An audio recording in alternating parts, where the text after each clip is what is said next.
get on with the next presentation. The next presentation will be on the outcome of pregnancy complicated by infective endocarditis. This is a review of published literature over the last 3 decades. And the speaker is Dr. Danushi Gunasekara. Now, Dr. Danushi Gunasekara has obtained MBBS from Chittagong Medical College in Bangladesh, and she worked as a demonstrator in the Faculty of Medicine, Kottala University. She is currently working as an intern house office in the obstetrics and gynecology department of the University of Rona, that is in Mahamudra Hospital. So, can I please invite Dr. Danushi Gunasekara to make a presentation, please?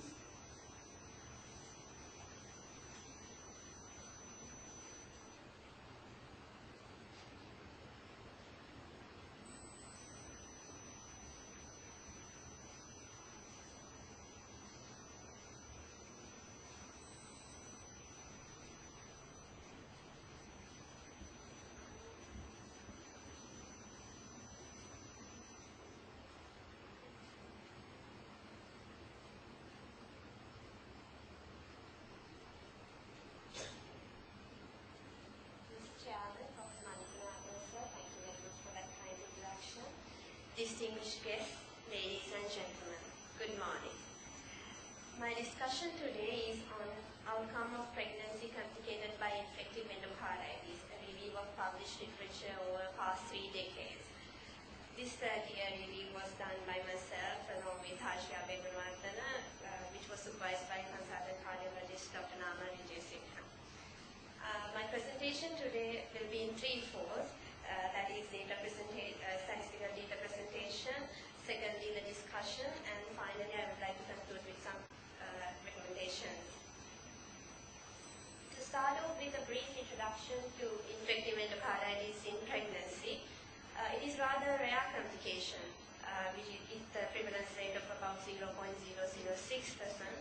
However, this associates with high maternal and fetal mortality.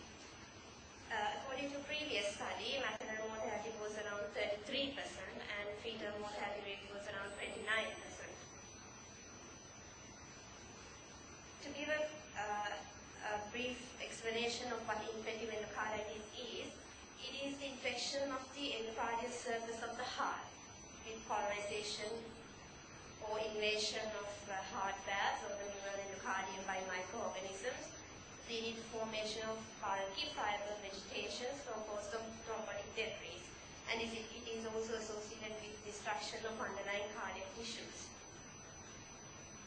The aim of my study was to study the risk factors and maternal and fetal outcomes in cases of infective endocarditis during pregnancy. This was done by a literature survey in PubMed database using pregnant, pregnancy, and endocarditis as keywords, and all the case reports from 1981 to 2010 in English language were reviewed. The results, to start off with the results, altogether 43 cases from 41 case reports were studied, and the mean age was identified to be 28 years with a standard deviation of 4.75. As you can see, the diagnosed trimester, the first trimester, around 30% were diagnosed, and 5% were diagnosed, and in the second trimester, around 30%, in the third trimester, around 43%, and during the postnatal period, around 21 cases were diagnosed, which is an important observation.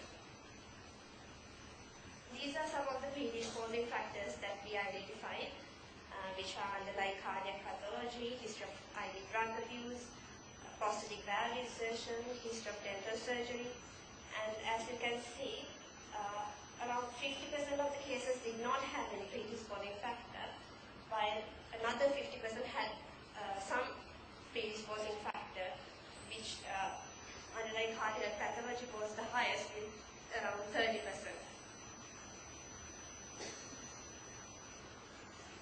Further discussing the underlying cardiac pathology, rheumatic heart disease was present in around 62% of the cases, and other valvular defects along with ventricular septal defect in 15% and patent ductus arteriosus in around 8%.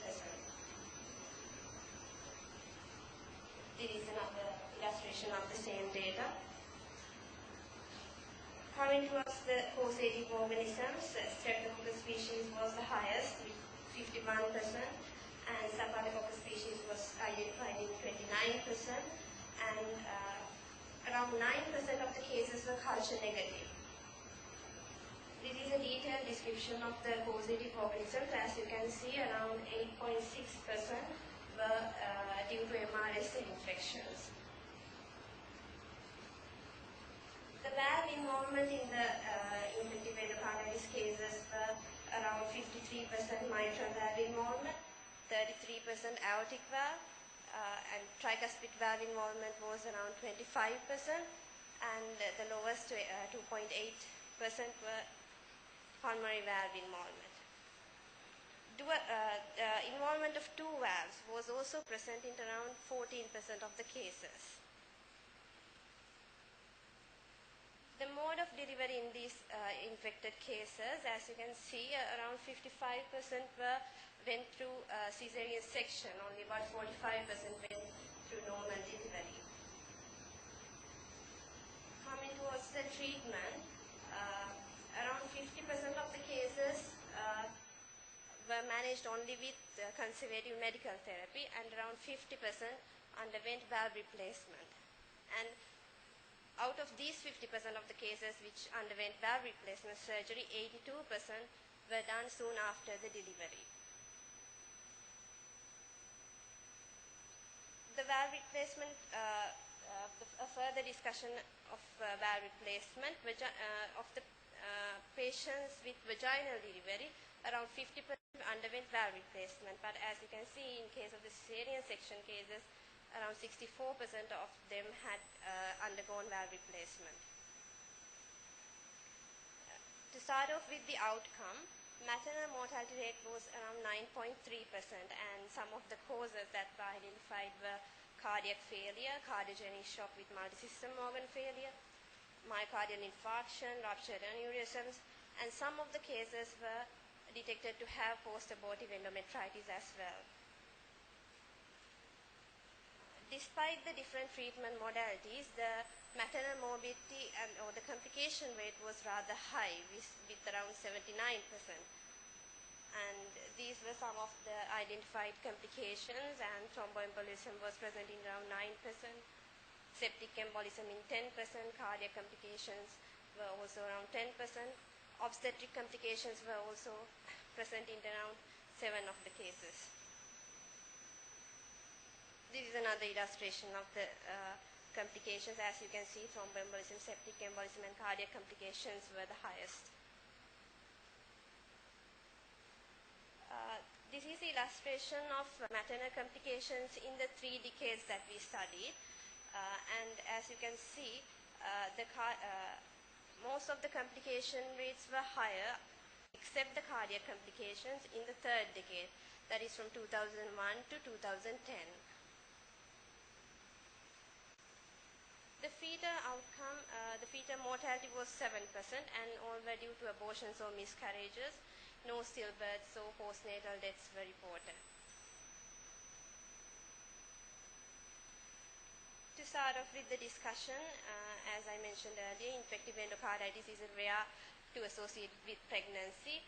However, it results in high mortality and morbidity rates for both mother and the fetus. 3rd trimester is the most prone period to acquire the infection, and significant number of cases were also reported during the postnatal period. The commonest causative organism is Streptococcus viridans, but Staphylococcus aureus infection and infection with gram-negative organisms were also high, with around nearly 10% of the cases which were culture negative. It was observed that both common and uncommon organisms could cause endocarditis during pregnancy. Around 50% of the cases were managed conservatively, and this is through intravenous antibiotics, and 50% underwent valve replacement surgery. Nearly 80% of the patients who had valve replacement